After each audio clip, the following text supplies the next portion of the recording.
Bien, bonjour à tous, je suis Christophe Guy, consultant chez Keonis, et je vais vous présenter aujourd'hui dans ce webinaire les outils de rétroconception. Alors pour rappel, nous présentons un webinaire, 2 webinaires par mois, même si ce mois-ci est un peu plus chargé puisque ce mois-ci on va présenter à peu près un webinaire par semaine. Donc les webinaires ont lieu le mardi de 11h30 à 12h.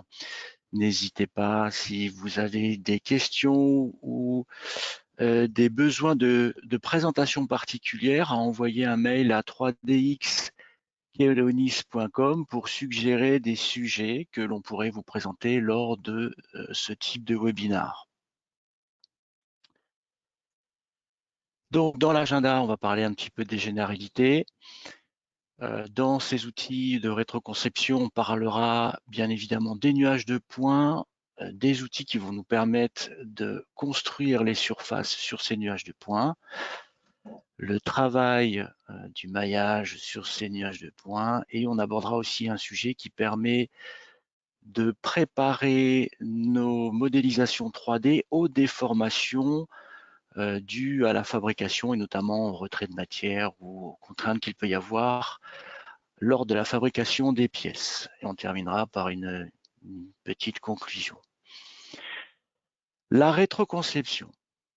Alors, dans un premier temps, un petit rappel pour les personnes qui ne connaîtraient pas la 3D Experience. Donc la 3D Experience, c'est un outil et un portail qui permet d'accéder à des ensembles d'outils collaboratifs. Ce sont des solutions qui vont nous permettre d'accéder à un ensemble de métiers de l'entreprise qui vont du marketing à la production, en passant par tout ce qui est conception, simulation. Le gros intérêt de la 3D Experience, c'est qu'on travaille sur une base de données unique et une base de données partagée à tous les utilisateurs.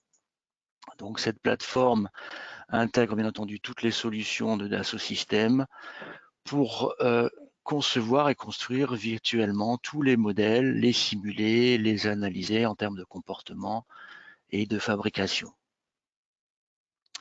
La 3D Experience, c'est un ensemble de rôles qui s'appuient sur les métiers et qui, en fonction de ces rôles-là, nous permettent d'accéder à des applications métiers qui elles-mêmes nous donnent accès aux outils qui nous permettent par exemple de concevoir des pièces, de modéliser des assemblages, de la cinématique ou toute autre simulation nécessaire à la conception de nos outils, de nos pièces.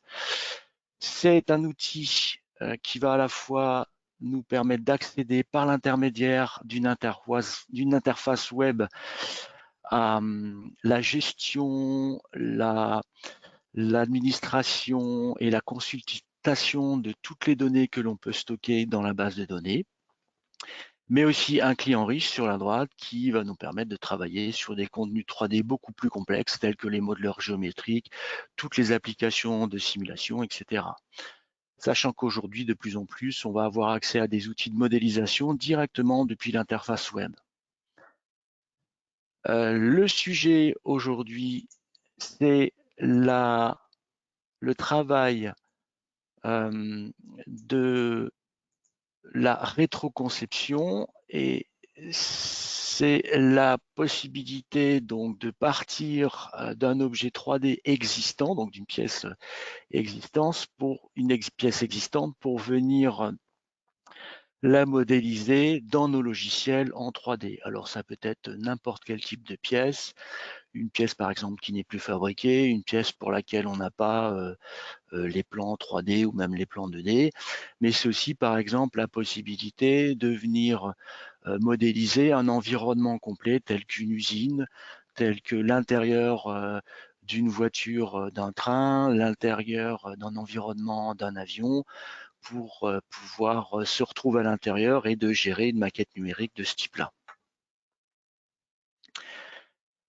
Les outils que l'on va voir sont dans un premier temps 4 outils particuliers qui font partie du rôle Reverse Engineering. Le premier outil, c'est Digitized Shaped Preparation. C'est l'outil qui va nous permettre de gérer les nuages de points. Alors, on va avoir la possibilité d'importer tout type de nuages, des nuages au format CGO, ASCII, STL. L'outil va nous permettre de manipuler, de simplifier ces nuages, de les filtrer. On va avoir la possibilité de travailler sur ces nuages pour construire un maillage.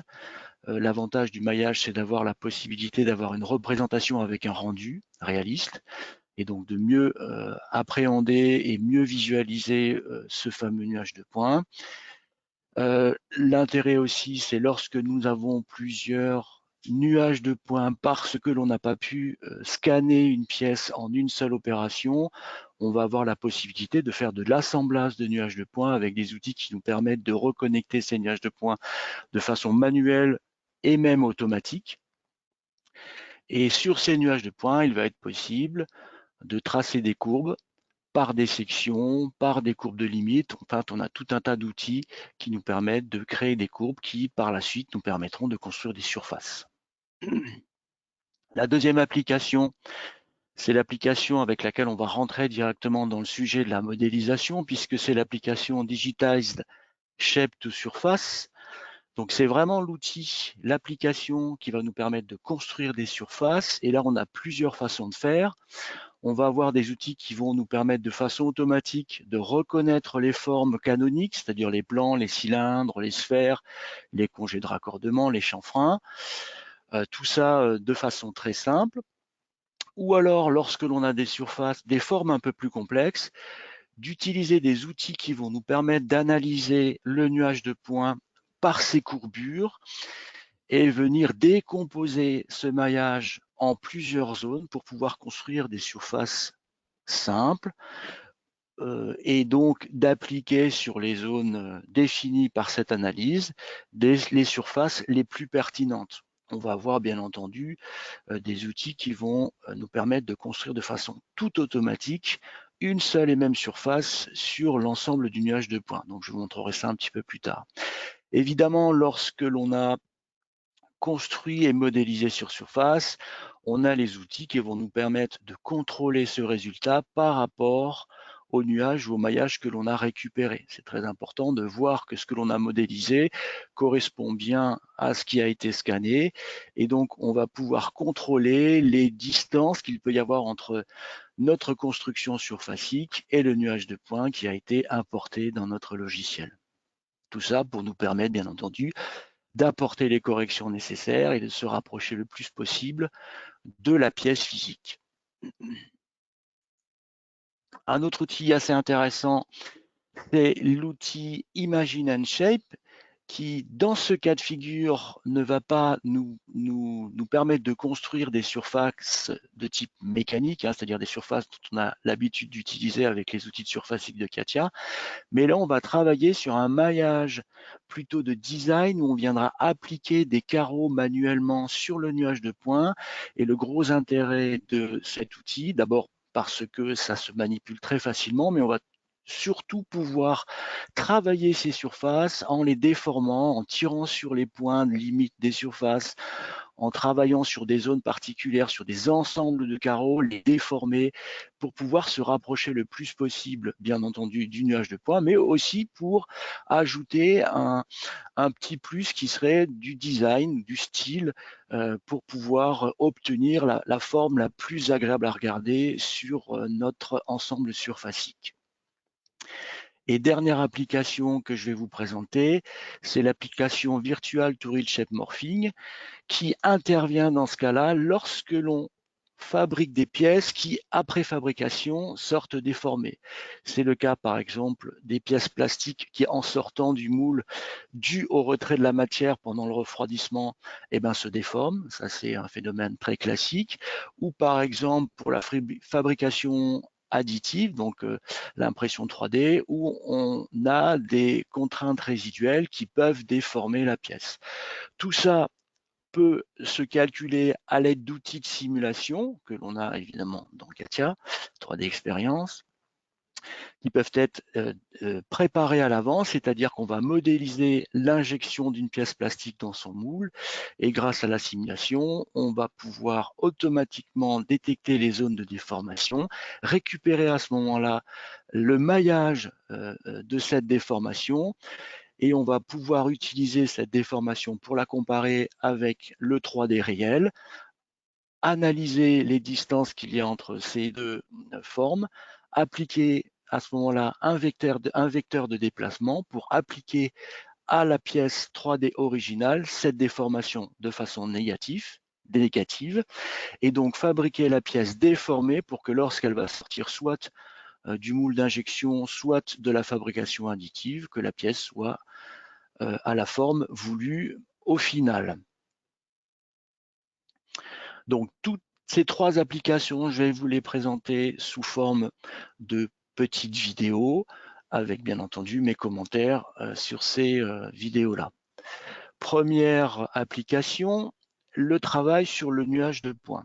Donc, une fois qu'on a récupéré un nuage de points, on a plusieurs façons de travailler sur ce nuage de points et on a surtout beaucoup d'outils qui vont nous permettre de travailler sur des zones très précises sur le nuage de points. On a par exemple la possibilité de dessiner une trappe et de sélectionner une zone du nuage de points, mais on peut aussi utiliser l'outil brosse qui, en déplaçant la souris sur le nuage, va sélectionner les zones comme un pinceau et on sélectionnera la zone de travail, ce qui permet de délimiter par exemple les zones de travail sur les surfaces tendues et de laisser par exemple les zones de congé de raccordement à l'extérieur de notre zone de travail.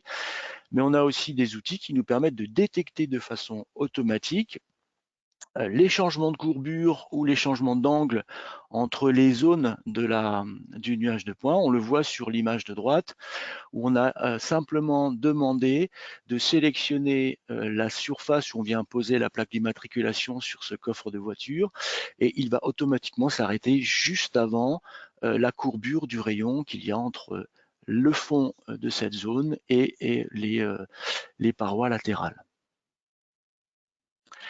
Sur cet outil-là, on va bien sûr avoir la possibilité de construire des courbes. Ces courbes, elles sont soit construites à partir d'un outil qui va nous permettre de faire des sections un petit peu dans toutes les directions. Donc on aura du sectionning sur le nuage de points, mais aussi sélectionner les courbes limites de ce nuage de points, et tout ça pour nous permettre de construire des surfaces. Alors les sections, ça va nous permettre d'utiliser les outils de construction de surfaces multisections. Et puis par exemple, les courbes limites, c'est utilisé lorsque l'on va vouloir construire une surface complète en une seule opération et en limitant cette surface sur les courbes limites.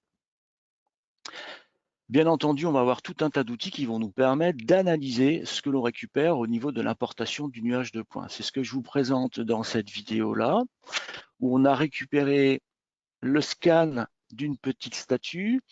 Et sur la droite, vous voyez un ensemble d'outils qui vont nous permettre d'analyser ce nuage de points dans lequel on va par exemple détecter les trous qu'il pourrait y avoir au sein de ce maillage, des superpositions de mailles, des mailles non manifoldes, et surtout l'intérêt, c'est qu'on va pouvoir très rapidement et automatiquement zoomer sur les zones d'erreur avec des outils automatiques. Il suffira de cliquer sur un icône pour centrer le maillage sur la zone d'erreur. On va avoir tout un tas d'outils qui vont nous permettre de mieux visualiser les erreurs en masquant, vous voyez le nuage, mais en laissant afficher uniquement les qui nous intéressent, et le petit bouton pour faire de façon automatique les corrections. Alors, on peut faire ça de façon manuelle en passant d'une erreur à une autre erreur, ou alors de pouvoir le faire de façon automatique. Donc, il va détecter, par exemple, dans ce cas de figure, ce qu'on appelle des zones non manifold. C'est par exemple d'avoir une arête de maille sur laquelle s'appuieraient 3 mailles, ce qui n'est absolument pas réaliste.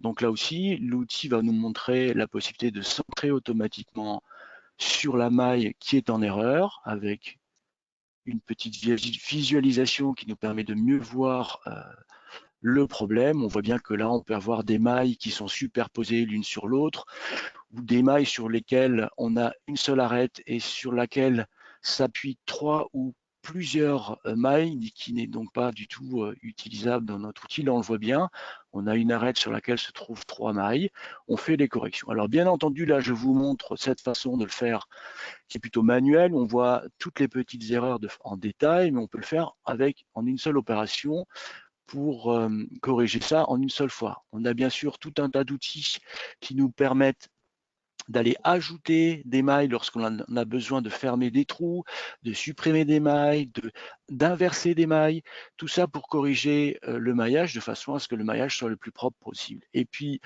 si on n'a pas envie de faire ce travail de détail en analysant chaque problème l'un après l'autre, on peut lancer une correction en automatique où là, le logiciel va prendre en charge la correction. J'arrive plus à faire avancer. Voilà.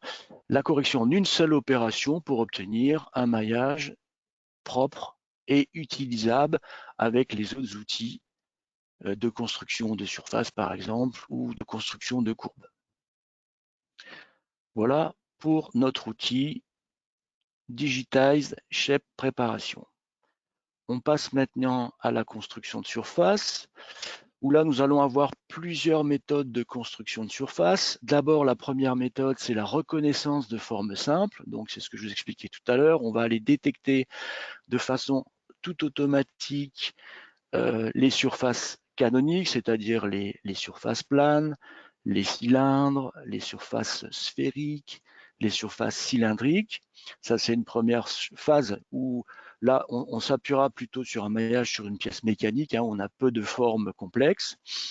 Mais lorsque l'on a des nuages de points où la forme est un peu plus complexe, on a d'autres outils qui vont nous permettre soit de travailler sur un réseau de courbes, avec les outils par exemple de surfacique classique, de surface multisection, ou alors un autre outil qui va nous permettre de tracer des courbes sur le nuage de points, puis ensuite d'informer l'outil que ces courbes sont les limites de nos surfaces que l'on veut construire sur le nuage de points, et quand on aura toutes les courbes, il fera ça de façon automatique. Ou alors on a des outils beaucoup plus complexes et plus automatiques, où là on va pouvoir lui demander de construire sur la totalité du nuage de points ou sur des zones que l'on aura définies, une surface automatique qui va soit te construire la surface la plus complète sur le nuage de points, soit construire une surface composée de plusieurs carreaux. Et on pourra jouer sur ces carreaux, ce que je vous montrerai dans diverses vidéos.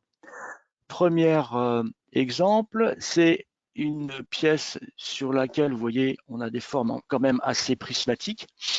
Donc là, on a plusieurs représentations du nuage de points, ce qui nous permet de voir un peu la différence. On va lancer l'outil et de façon automatique, dans ce cas-là, il va détecter toutes les surfaces qui sont planes, qui sont cylindriques, qui sont des congés de raccordement ou des surfaces sphériques. Donc là, on a par exemple tout le détail des surfaces canoniques que l'on pourrait détecter. Alors c'est un choix, hein, soit on le laisse détecter automatiquement l'ensemble des surfaces canoniques, soit on va lui imposer de nous rechercher des formes très précises, comme par exemple des plans ou des cylindres.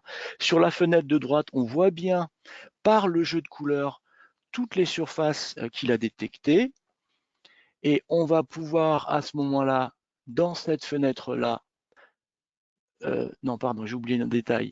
Sur cette partie-là, on voit bien qu'il y a deux zones ici qui n'étaient pas connectées sur le même cylindre. Donc, on va pouvoir simplement, en glissant la souris dessus, lui demander d'assembler ces deux zones-là pour en faire une seule et même zone, de façon à ce qu'on obtienne un seul et même cylindre. Donc, dans cette petite fenêtre à droite, on a l'ensemble des surfaces qu'il a détectées. On va pouvoir lui demander de filtrer tout ça par cylindre, par filtre, par plan. Et à partir de là, on va simplement lui demander de transformer cette analyse en objet surfacique, ce qui fait que l'on obtient à ce niveau-là l'ensemble des surfaces nécessaires à la conception de notre outil. Et avec l'outil Natural Shape, on va pouvoir par exemple venir déformer, c'est-à-dire déplacer des objets pour corriger par exemple notre 3D, voilà, diminuer la profondeur, augmenter par exemple l'épaisseur de cette patte. On va pouvoir modifier le diamètre de cylindre. Alors, ce qu'on fait là, ici, c'est une déformation sans toutefois indiquer de distance. mais on peut préciser les déplacements précisément par des longueurs. Vous voyez qu'ici, on peut rajouter des congés d'arête. Enfin, une fois qu'on a modélisé complètement les surfaciques, on peut les retravailler très facilement.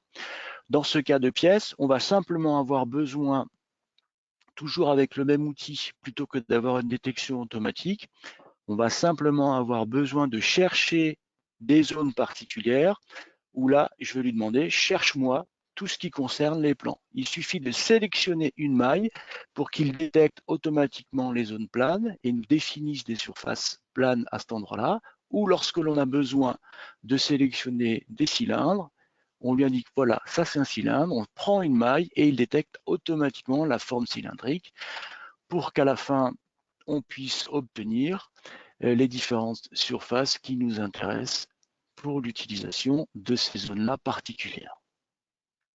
Voilà pour les outils de détection de forme canonique. On va maintenant regarder un maillage un peu plus complexe sur lequel on va aller venir lancer une analyse par courbure, par déformation de courbe, où là on détecte différentes zones par couleur sur lesquelles on va venir tracer une courbe qui s'appuie bien entendu sur le nuage de points, sur laquelle on vient lui demander de tracer un congé d'arête pour lequel on donne une valeur précise. On va continuer sur tracer sur d'autres zones. Dans ce cas-là, c'est plutôt un rayon variable. Donc là, on va lui indiquer simplement, soit en déplaçant les points, soit en donnant des valeurs précises, on va pouvoir adapter notre congé au plus proche de la zone qui avait été détectée. Donc ça, on va le faire à plusieurs endroits sur le maillage. On vient donc maintenant travailler sur la zone fuchsia. Je vais tracer, comme précédemment, des points qui vont définir en fait l'axe de mon congé d'arête, sur lequel je peux donner une valeur précise. Et on va continuer sur ce maillage. On va venir maintenant tracer des courbes qui vont nous permettre, par exemple, de délimiter la pièce. Voilà, ces courbes-là, on va pouvoir de suite venir les analyser avec les outils directement dans la fonction. Ça nous permet d'abord de voir qu'on a une belle continuité en courbure, qu'on n'a pas par exemple une courbe qui serait ondulée. On va aussi, avec cet outil-là, vérifier que par exemple cette courbe ne passe pas par un trou et donc la courbe serait coupée en deux parties. Ces outils-là nous permettent de détecter ce genre de choses et donc de nous assurer d'avoir tracé des courbes correctes.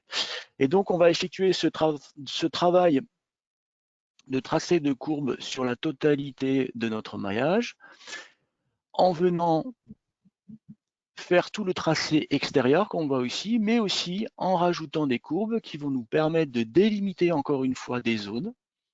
Comme par exemple ici, je viens de raccorder la limite de ma première partie sur les courbes limites. Je peux ensuite déformer et ajuster les différents points limites sur le nuage de façon à obtenir les meilleures formes au niveau de mes courbes et qui s'appuient et qui sont le tracé le plus logique pour la création de surface. Voilà.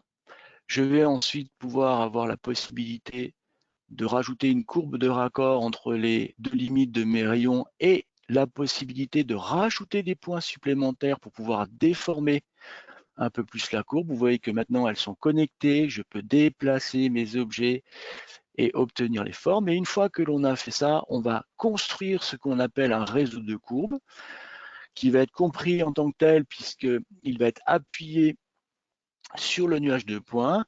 Et avec l'outil de construction de surface, on va lui dire, voilà, tu utilises ce réseau de courbes sur ce nuage en indiquant par exemple des continuités en tangence, ce genre de choses, et automatiquement, il va décomposer ce nuage de points en surfaces simples qui se limitent sur les courbes, ces surfaces simples qui s'appuient bien entendu sur le nuage de points pour obtenir le meilleur résultat par rapport à notre nuage de points.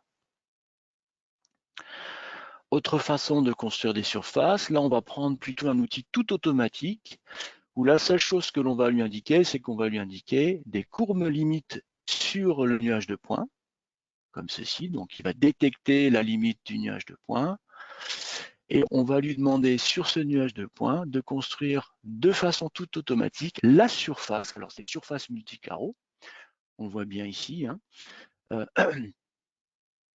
on a un résultat qui est très propre. On a ici l'ensemble des carreaux. Je vais passer par un autre exemple où là, dans cet exemple-là, on utilise la même méthode qui est d'aller construire les courbes limites sur le nuage de points. Mais cette méthode-là, qui utilise aussi une multitude de carreaux, on va voir qu'on va pouvoir non seulement créer la surface, mais en plus retravailler de façon automatique les carreaux, c'est-à-dire qu'ici, il nous a calculé un certain nombre de carreaux sur la surface. On peut éventuellement considérer qu'ici, il nous manque un certain nombre de carreaux. Donc, on peut déplacer des courbes, on peut rajouter des courbes supplémentaires, ce qui va nous rajouter des carreaux pour affiner encore le résultat de ce calcul.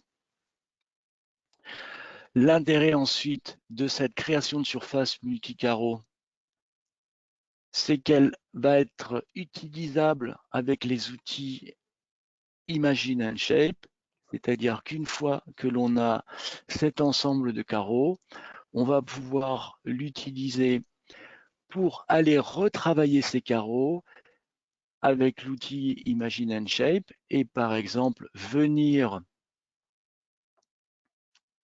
sélectionner, vous voyez, un certain nombre de carreaux et venir tirer sur ces carreaux pour venir les déformer et encore une fois ajuster l'ensemble de la surface au plus proche de notre nuage de points. Alors là, je ne fais que de la déformation, mais bien entendu, à chaque modification, il faudrait venir contrôler le résultat par rapport à notre nuage original.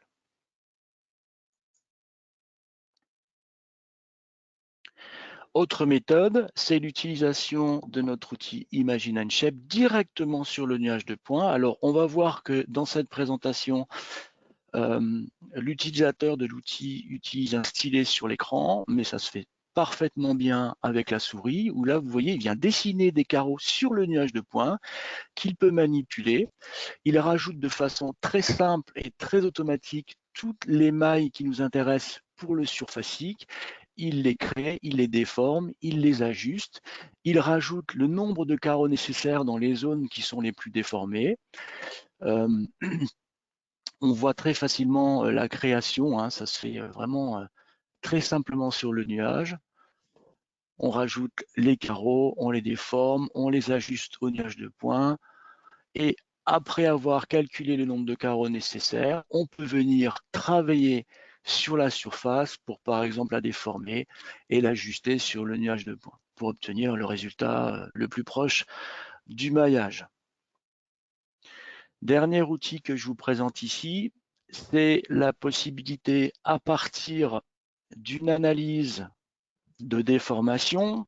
On a réalisé un poinçon pour un moule par exemple. On va, à l'aide de ce poinçon, récupérer le nuage de notre pièce fabriquée ou parce qu'on l'a récupéré d'un outil de simulation qui nous permet de voir qu'après fabrication, la simulation nous indique qu'il y a des formations. Je récupère alors le nuage de points. Je vais pouvoir prendre ce nuage de points, le positionner dans un premier temps manuellement sur la modélisation 3D. Et ensuite, on va venir utiliser un outil tout automatique qui va venir aligner le plus proche possible de cette modélisation pour pouvoir nous permettre de faire la différence entre la forme déformée et la forme modélisée. Donc pour ça, on va utiliser notre outil de comparaison des deux. Ici, il nous fait une comparaison de distance entre le nuage déformé et le nuage original, et la forme originale.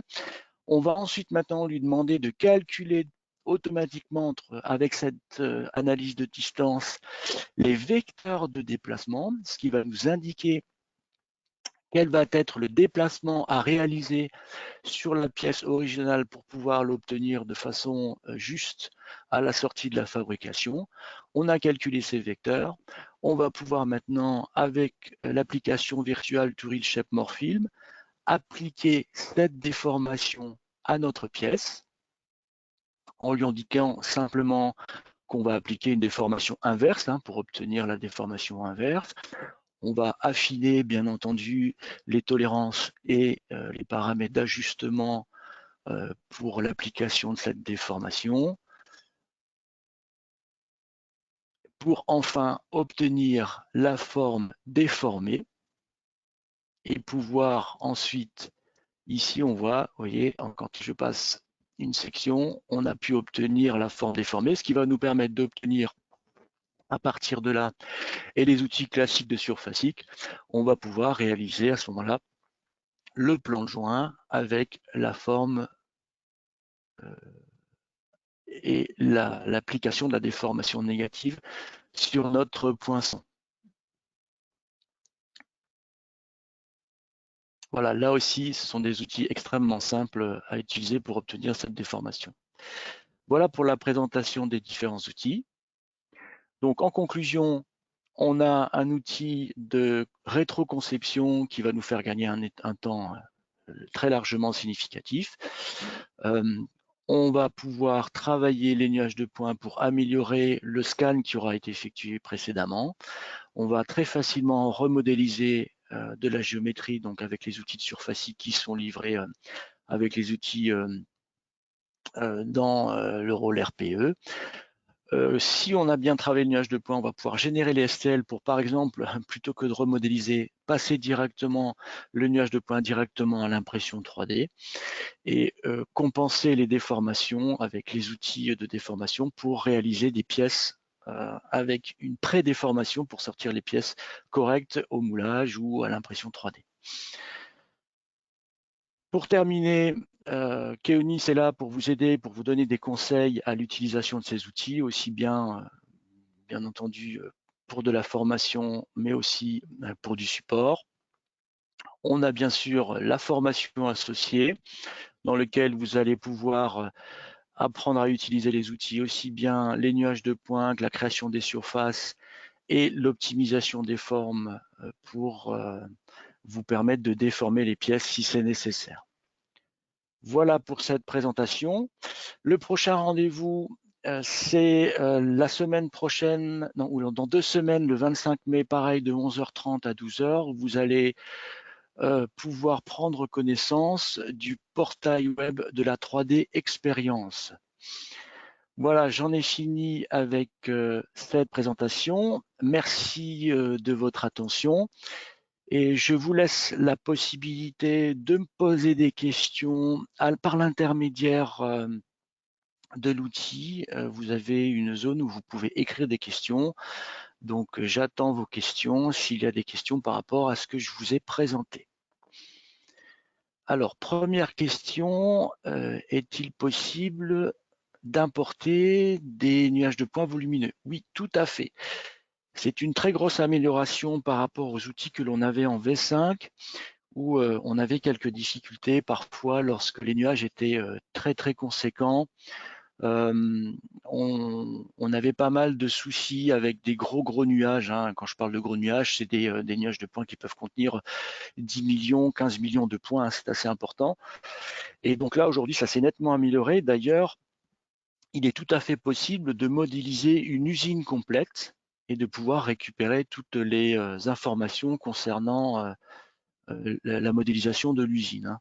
Donc oui, on gère très bien la réalisation et l'importation de nuages de points comportant une grosse quantité de nuages de points. D'autres questions? N'hésitez pas à me poser des questions. Si j'ai les réponses, je vous réponds de suite. Si j'ai pas les réponses, je prends la question et je vous réponds plus tard. N'hésitez pas. Pas d'autres questions? Bien. Eh bien, on va pouvoir clore ce webinaire. Je vous remercie pour votre attention et je vous donne rendez-vous le 18 mai. Pardon, je me suis trompé dans la date. C'est pas le 25 mai, mais c'est le 18 mai. Pour le prochain webinaire concernant le portail web de la 3D Expérience. Je vous souhaite une bonne fin de journée et à bientôt pour le prochain webinaire.